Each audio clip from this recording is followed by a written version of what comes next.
Welcome back to Energetically You. I'm your host, Megan Swan. I am a wellness and mindset coach, the creator of the integrated sustainable wellness approach.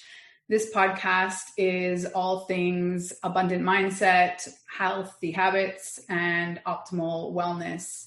Today, I have the honor of interviewing Zack Rutldege. He is an ACE certified personal trainer and ACE certified fitness nutrition specialist, certified brain health trainer, and all through the Functional Aging Institute. He has a black belt in karate and has practiced yoga for almost a decade. I'm sure we have a lot to share on the yoga side of things. He holds an MA from American University in Washington, D.C., and started his licensed professional counselor program in January of 2022. He's going to tell us all about his book, The Depression Relief Playbook, amongst other things. So let's dive in.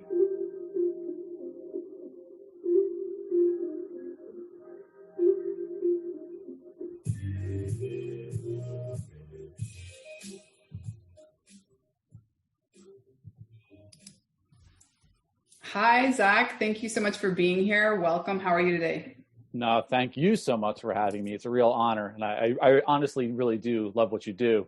I was trying to say that before we recorded, but then that Zoom started talking to us. And I think the Zoom talking cut me off. But yeah, I really do love everything you do. So yeah, this is a real honor. Oh, thank you so much.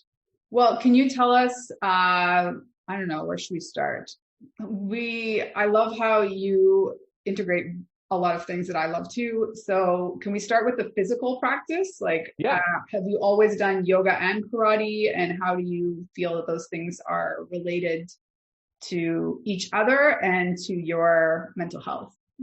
Yeah. So actually, that's where one of the places I love to start is the physical, right? Because that's something that you can see. So once you start getting that physical transformation, and you start, in my case, it was building the muscle. So a lot of the time I understand people are coming from, whether they're depressed or not, they're coming from a place of being overweight, and that can be from just overall stress or what have you. I actually came from the other end. So just to give you a quick idea, I'm 5'9" and I'm 170 pounds, which is, nothing to really remark on.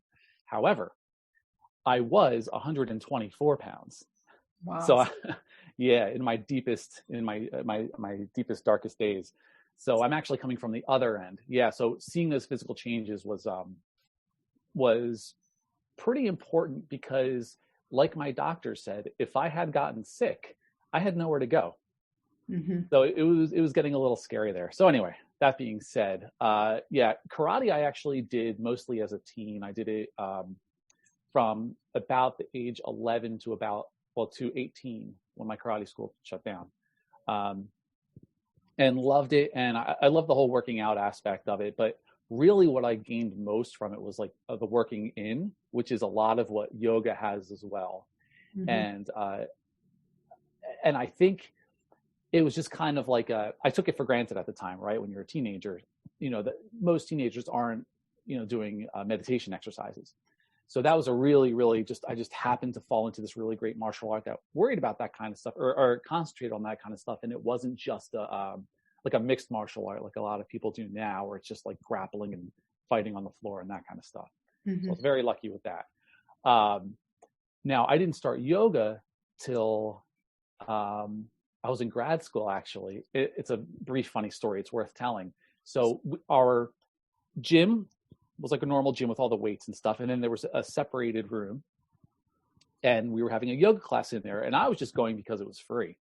And there was a girl who was just out of high school. And she said to me, we were talking before the class, she said, "You see all these guys out there moving all these weights around?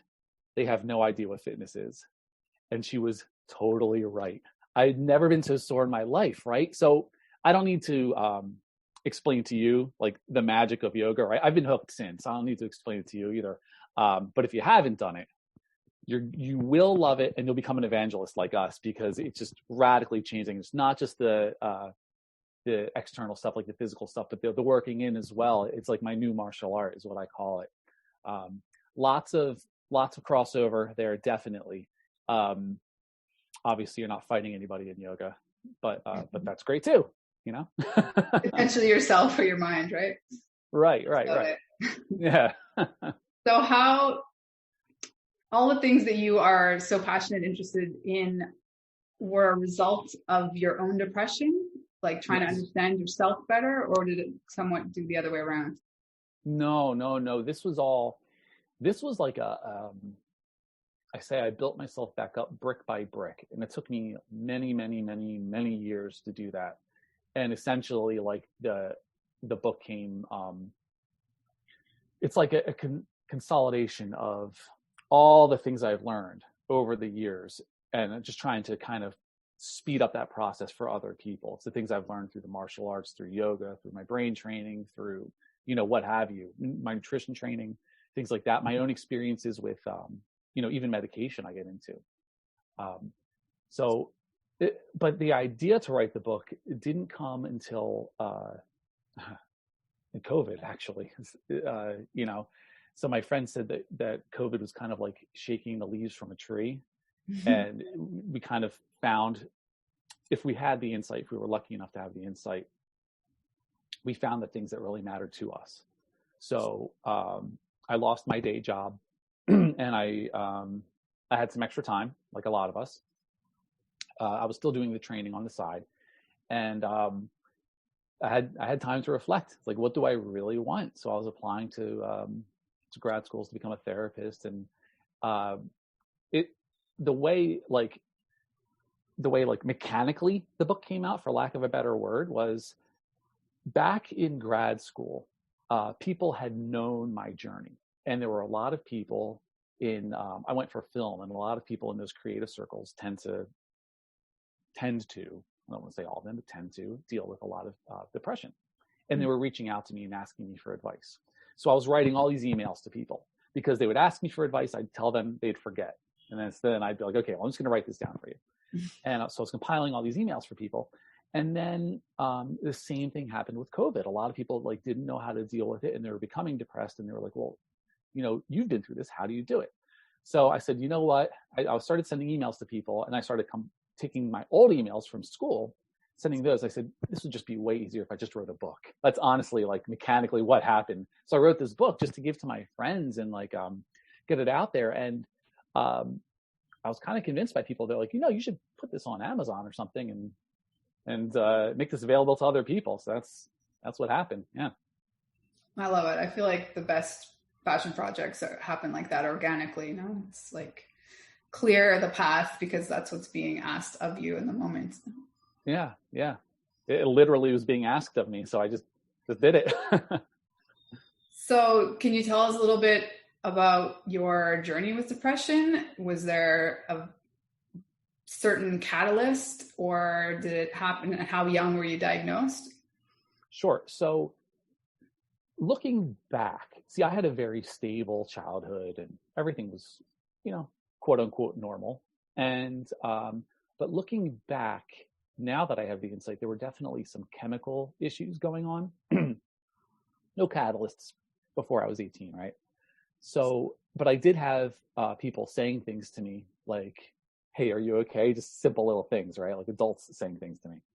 And I just kind of, let it go. I just figured I was a moody punk rocker.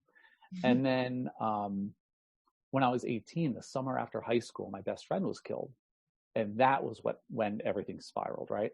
So my theory is I was dysthymic, which is like, for people who don't know, that's like a low level depression, which has these sudden spikes. And if you go through something that's like a traumatic stress, that's, then you spiral a lot easier than other people. So it wasn't just grief I was going through. And it took me a little while to realize that, because grief is something that you have to go through. And grief, it sounds strange, but has like a cleaner feeling to it. This was grief compounded with, I say, the perfect storm. When a lot of the time in late teens, early 20s, quirks, let's say, tend to become heightened. So things like OCD or depression or what have you tend to kind of manifest a little stronger, right? That compounded with the accident, compounded with everyone I knew was leaving for college. So that was it. My social network was gone. This is before social media. So that was it, kind of on my own. Struggled to get through college. I actually dropped out of college after just a few weeks. And that is kind of like the start of this story, I guess, or where I started learning the hard lessons. That's the way I try to put it. That's why I started learning the things that could, now I can start helping other people with. Yeah. Yeah. And I'm sure you've noticed, like, it also coincided, didn't you say at 18 your karate school closed as well? Oh, yeah. So that was the other thing. Yeah. So not only my high school friends were leaving, but my other big social, like my heart, it feels like, and they shut down as well. Yeah. So that was tough. That was a real tough few months, which turned into a tough few years. So what or who inspired you to look for answers, start studying this yourself? Well, there was a point where I was like, okay, internally, I was like, it's okay to take a semester off from college and try again. And then the spring came and I couldn't do it. I couldn't do it. I was spending so much time in bed and I just didn't have the physical energy. I didn't have the mental energy. So I did the worst thing possible. I started watching the news because I was like, I'm going to sharpen my mind. I'm going to get through one episode of a TV show because I couldn't focus on anything. It was really difficult. It's hard to even put that into words for people who haven't experienced it. Mm-hmm. But if you've been there, you understand just you cannot focus. So I was like, okay, I'm going to watch one TV show. And I figured, well, the news, smart people watch the news. I'll start watching the news. And it was horrific. It was like the worst thing I could do. But I figured, smart people watch the news, all that. And, but I was, I don't need to know about all the murders in Philadelphia. Like, I don't need to, it was just a bummer, for lack of a better word. Right. So after, it was, a few years, I still play in bands, but I was playing in bands at the time. And, I eventually hooked up with a band who were really into fitness. And that was what got it going. So like you said, it was that physical aspect. That was the first spark, followed by myriad of things, right? But that was the thing that started getting me going. And it's kind of like I'm sorry, I talk a lot, but it kind of goes with your story, right? How you're trying to bring women or people in general to this higher level, right? My goal now, because I understand the mindset of depression, they don't have the idea that things can be so great. They like people like you aren't even on their radar. But then to them, the idea of survival isn't even like appealing, right? So I want to convince these people, look, you can go 20 times more than you think. Like, you don't need to be at the bottom and then work your way up to barely off the bottom. Like, you can be absolutely fantastic, right? So, it's funny, like, I get a lot of compliments from people. I've gotten a few compliments, which were really kind, from like people who saying, like, this isn't just for people with depression. Like, this is just plain old good advice. If people do it, this is great, right? So that was like one of the nicest things people said to me, right? Like, that this is just good for anybody to kind of get to that higher level. So that was pretty exciting. But yeah, if we just can do the work, if you just get up and do it, you can. I mean, you're proof of this, right? You can get to these higher levels, but it takes work. You have to do the work. Yeah. Well, briefly, my story. I mean, I, looking back, think since I was a teenager, like when I was 17, my father committed suicide, and I basically self-medicated, if you will, with alcohol. He was also an alcoholic for several decades. I'm sober 3 years now. Congratulations.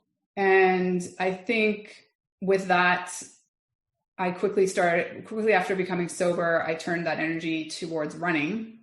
And I found like that same high that I had, which I arguably never had the same high type energetic feeling of bliss with alcohol. I had maybe the sense of freedom, or so I thought. But I actually found that, I mean, I was a raver girl for several years in the midst of that.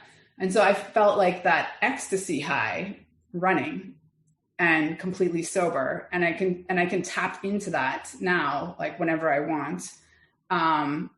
Obviously for me, it has like a lot to do with the music but it's all about the movement. And I think people, I mean, and it's not their fault because we have an entire culture or society, big pharma wants you to believe that you need an external solution, or at the very least, an external solution is more efficient and quicker.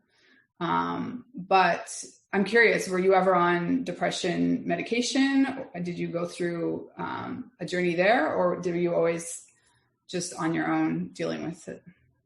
I'm on it now, actually, but it was the very last thing I did. And I'm glad I did it that way because it was just that missing 10%. And I'll get to the reasons in a minute, but I'm really happy that I did, dialing into physical stuff, like you said, like tapping into my own body, the nutrition stuff, the mindset stuff, just tapping into all these different tools I had, challenging myself. And, you were talking about these external things for a while there. My arrow was external. It was pointed out, like, 'cause I was like, oh, well, if I just graduate college, I'll feel whole. Well, if I graduate with honors, I'll feel whole. Okay. Well, I did that. And I was like, ugh. Okay. Well, if I become a personal trainer on top of it, then I'll feel whole, right? It's like an extra feather in my cap. Ugh. But it wasn't until I started like working with clients and getting that internal gratification, like really when I turned the arrow inward. So I love that you said that. Yeah, it can't come from external things. You got to turn the arrow inward. But yeah, the medication came last, and I briefly talk about this in the book. I'm on an SNRI, and I do explain like my side effects because there's a lot of fear going on it. But part of the reason I went on that is because I actually have a chronic pain issue in my arm. I have like a nerve thing in my neck. Mm-hmm. So the SNRI, they actually give it to people with fibromyalgia to help with chronic pain. So it was kind of like a 1-2 punch deal. And I wasn't like nearly suffering, with depression like I was, but it was that last 10%, like I said, around 8 p.m. I don't know if it was a testosterone drop or what. That's when things would start getting dark again. Mm-hmm. But now that I'm on that, it's now it feels like I'm feeling good, and I'm, like I said, I'm glad I did it that way because I did everything else I could. I mean, I spent a lot of time turning that arrow inward and working. So yeah. Well, have you connected at all? Because I think, first of all, people underestimate how depressing it can be to be in constant pain. Like those things can coincide. And also, I think from my perspective, there is often like an emotional connection to a physical manifestation in the body. Absolutely. Can you speak to that in terms of your pain specifically or your injury? Absolutely. Well, I can't tell you the exact mechanisms that work because I don't know as far as the pain issue goes. I just know that my doctor said that they give it to fibromyalgia people for nerve pain. And then she stressed, she's like, you're just not carrying this anymore. Like there's that great book, The Body Keeps Score. Mm-hmm. So she's like, you're carrying this all right here. And that's where your injury is. And it's not like a serious thing. It's only the outside of my, it's a muscular thing. It's very odd. It's on the out, it's a scalene muscle. But she's like, you're not carrying that anymore. Like shoulders, right? Right. And she's like, so you just have that little bit of, the tolerances are very tight, with your nerves. And she's like, you're just letting it go that much. And that's what's relieving the pain. Yeah. So it's interesting, right? It's fascinating how your body just carries these things. Yeah. Well, I mean, my only experience is I have this yoga injury from almost a decade now. And it flares when I'm extremely stressed or I've spent like too much time working on the computer, or like all the things that I know that you kind of should, do in bits and pieces and take care of yourself around. Mm-hmm. It's just kind of my little being like, it's time to take a break. And it doesn't happen, I don't know, a couple times a year. It might flare up for some reason. But that's a great point. I'm sorry to cut you off. There's a tiny delay, but yeah, that's a great point. So that's your indicator, right? That your body is stressed. Like that's your little, hey, it's time for you to chill out, right? So, there's a flip side to it. If you don't mind me asking, because I'm actually finishing up a yoga teacher training, what's the injury? I personally think, like, I've never gone to see anybody about it or anything like that. It's just after years of doing, I personally think it's a chaturanga injury, not because I'm doing it wrong, but because it's like just repetitive stress injury. Yeah. Because when I do push-ups the normal way, it helps as well. Like it's just that I did this one action for a decade, and I think that's what it is. Sure. It's hard to say because it also really was post both my pregnancies. Like I'm sure it's like a complex, but basically under my right scapula in English. Sure. Shoulder blade. There we go. Sorry, sometimes I think in Spanish these days living in Mexico. I almost always teach yoga in Spanish. So under it's just, and I have had it, not x-rayed, but it's not, it's not anything to be worried about. My husband's a surgeon. He's like, there's no point in having surgery unless it's like a ball, of something, but it's non-malignant. And I personally think it's like a decade of oftentimes being like, more than a minute in chaturanga. Or repetitive. Like I also don't practice. I practiced for years, like really high, wouldn't say high impact, but vinyasa yoga, where it was just vinyasa. Sure. You're moving. Yeah.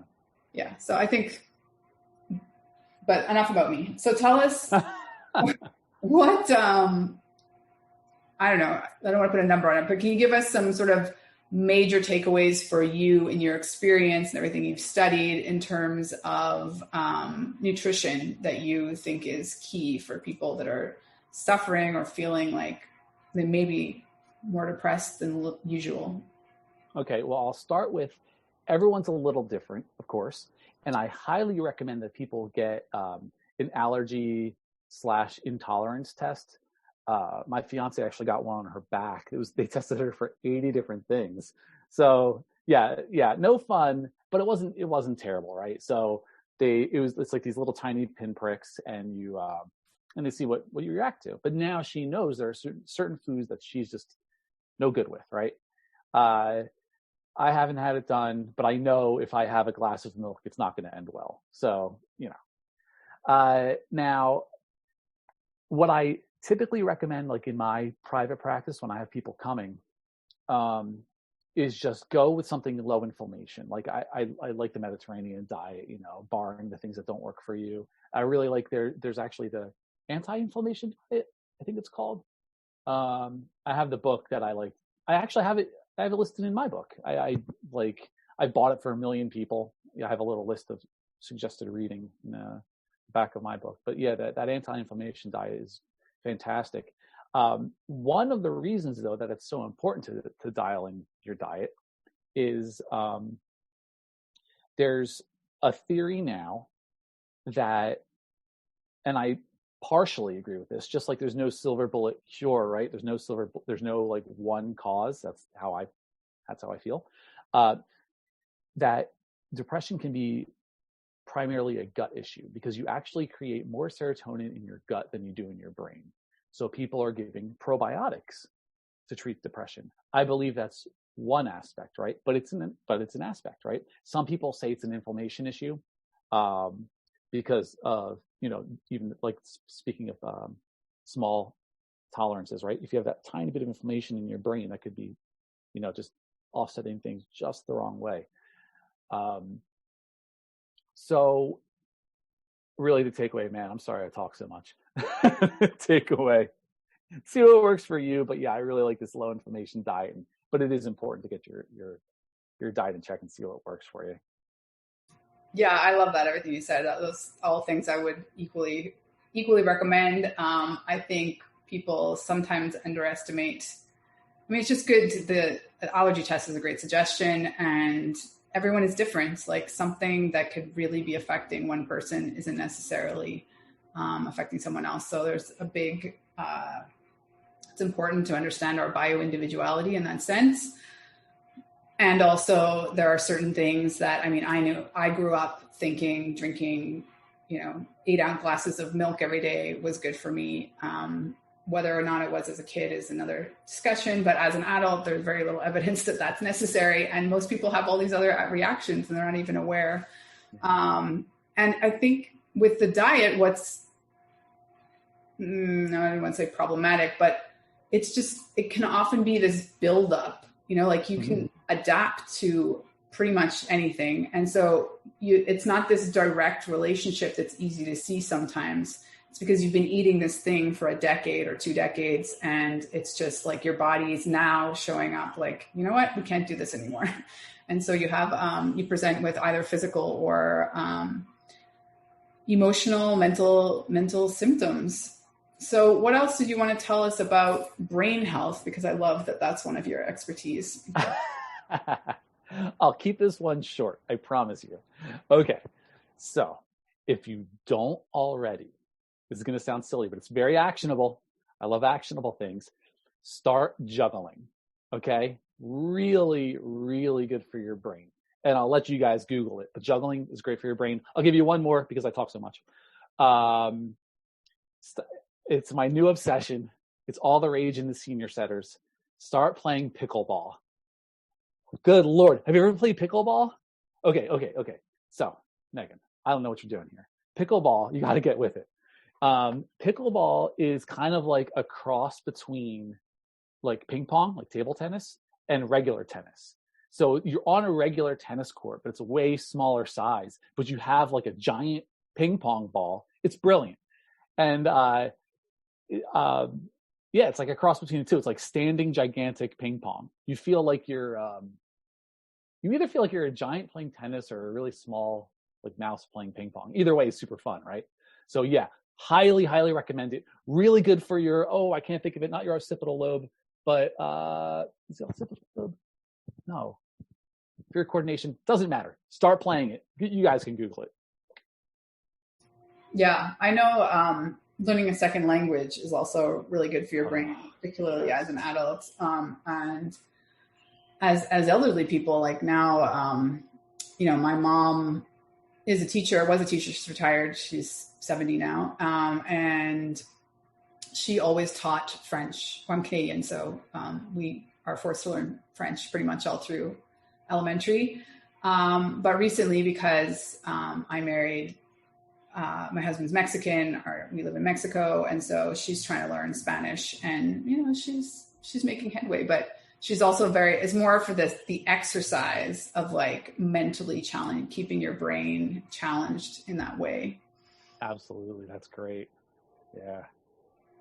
Can you speak to the physical movement and brain health you already talked about what's it called? The ping pong giants mouse game. Pickleball. No, I've never heard of that. It is the hot thing in the senior centers. I am not kidding you. There are pickleball leagues popping up all over the US right now. I'm not kidding.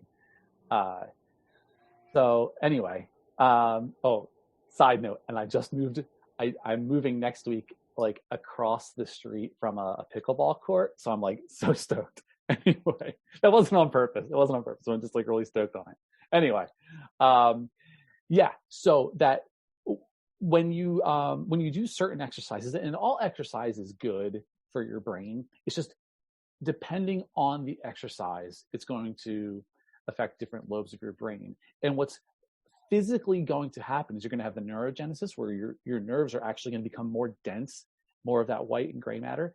And you're actually going to have angiogenesis where you're actually, it sounds kind of gross when you think about it, but you're actually growing more veins in your brain. But that's a good thing. That's a good thing. Yeah. So, which is why I think, it's another good reason to change things up, even though like you and I both love yoga. Um, just like when treating depression, there's no silver bullet when it comes to fitness, right? Or health.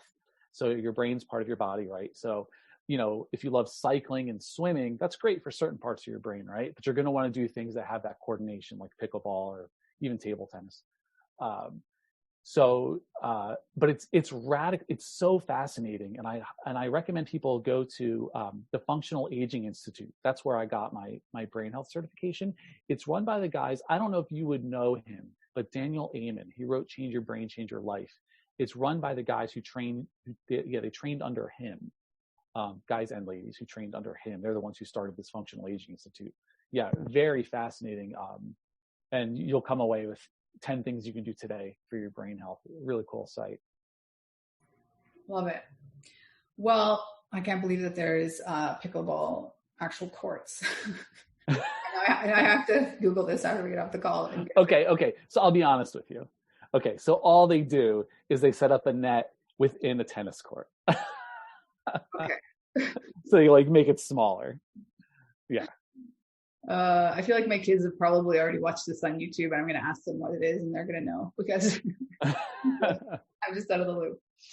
But why don't you tell us I'll obviously share all of your links in the show notes, but where can people find you, or how do you want people to connect with you if they want to connect?